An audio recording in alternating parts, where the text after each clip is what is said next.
Bismillahirrahmanirrahim. Assalamualaikum warahmatullahi wabarakatuh. Bagaimana kabarnya anak-anakku sekalian? Ibu harap kalian semua dalam keadaan sehat ya. Alhamdulillah, pada kesempatan kali ini kita masih dipertemukan kembali di pembelajaran matematika kelas 8. Baiklah anak-anakku sekalian, pada kesempatan kita hari ini kita akan membahas materi relasi dan fungsi. Namun, sebelum memasuki pembahasan tentang fungsi, terlebih dahulu kita bicarakan mengenai relasi yang merupakan dasar dari fungsi, yang mencangkup tentang pengertian relasi dan cara menyatakan relasi. Baiklah anak-anakku sekalian, selanjutnya ada tujuan pembelajaran yang terlebih dahulu harus kalian ketahui. Nah, yang pertama, peserta didik dapat menjelaskan pengertian relasi. Yang kedua, peserta didik dapat menyatakan relasi dengan menggunakan berbagai representasi. Nah, baiklah, selanjutnya kita langsung masuk ke pembahasan pengertian relasi. Nah, agar kalian memahami pengertian relasi, perhatikan gambar di samping. Nah, gambar 2.1 menunjukkan suatu kumpulan anak yang terdiri atas Tino, Ayu, Togar, dan Nia berada di sebuah toko alat tulis. Mereka berencana membeli buku dan alat tulis. Tino berencana membeli buku tulis dan pensil. Ayu membeli penggaris dan penghapus. Togar membeli bolpoin, buku tulis, dan tempat pensil. Sedangkan Nia membeli pensil dan penggaris. Nah, perhatikan bahwa ada hubungan antara himpunan anak, yaitu Tino, Ayu, Togar, Nia, dengan himpunan alat tulis, buku tulis, pensil, penggaris, penghapus, bolpoin, tempat pensil. Nah, himpunan anak dengan himpunan alat tulis dihubungkan oleh kata membeli.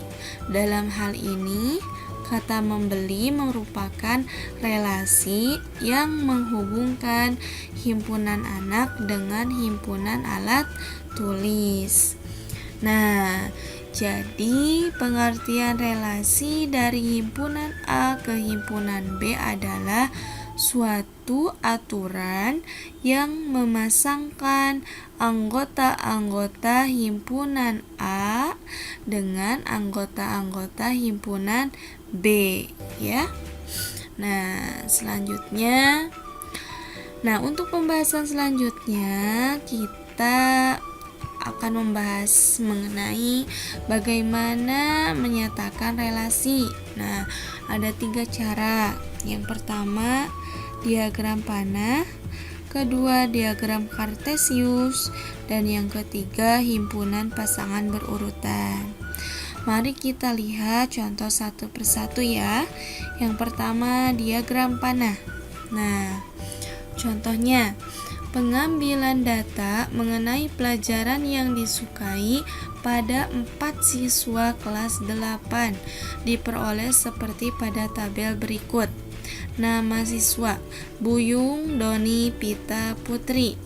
Nah, pelajaran yang disukainya: Buyung IPS kesenian, Doni keterampilan olahraga, Pita IPA, Putri matematika bahasa Inggris. Nah, dari tabel ini dapat dinyatakan dengan diagram panah, kartesius, dan himpunan pasangan berurutan. Nah, kita misalkan dulu himpunan A, Buyung, Doni, Pita, Putri, dan himpunan B, IPS, kesenian, keterampilan, olahraga, matematika, IPA, bahasa Inggris. Nah, dan pelajaran yang disukai adalah relasi yang menghubungkan himpunan A ke himpunan B. Nah, ini adalah bentuk relasi dalam diagram panah, di mana himpunan A ini relasi pelajaran yang disukai dengan himpunan B. Nah, Buyung pelajaran yang disukainya IPS kesenian, Doni keterampilan olahraga, Pita IPA, kemudian Putri matematika dan bahasa Inggris ya. Kemudian selanjutnya bagaimana dengan cara diagram Kartesius? Nah, relasi antara himpunan A dan B dapat dinyatakan dengan diagram Kartesius.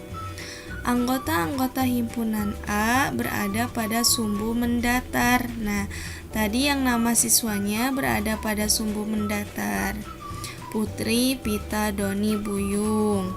Kemudian anggota himpunan B-nya berada pada sumbu tegak atau vertikalnya. Pelajaran yang disukainya bahasa Inggris, IPA, matematika, olahraga, keterampilan kesenian, IPS. Nah, setiap pasangan anggota himpunan A yang berelasi dengan anggota himpunan B dinyatakan dengan titik atau nokta. Nah, ini jadi setiap pasangan anggota himpunan A yang berelasi dengan anggota himpunan B dinyatakan dengan titik atau nokta.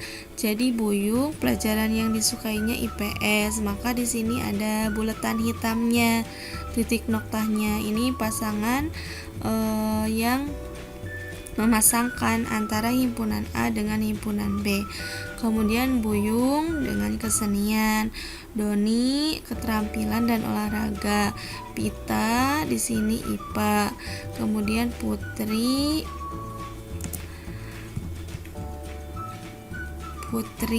dengan matematika bahasa Inggris ya. Kemudian selanjutnya, nah, bagaimana dengan cara himpunan pasangan berurutan? Mari kita lihat contohnya. Nah, tadi kan contohnya di tabel Buyung pelajaran yang disukainya IPS kesenian. Nah, sekarang bagaimana soal tersebut dinyatakan dalam himpunan pasangan berurutan? Jadi, nah, kalian tinggal tuliskan himpunan pasangan berurutannya. Pertama ada kurung kurawal, dalam kurung Buyung, IPS, tutup kurung. Nah, jadi ini Buyung pelajaran yang disukainya IPS, terus buka kurung lagi Buyung, kesenian. Ini artinya Buyung pelajaran yang disukainya kesenian.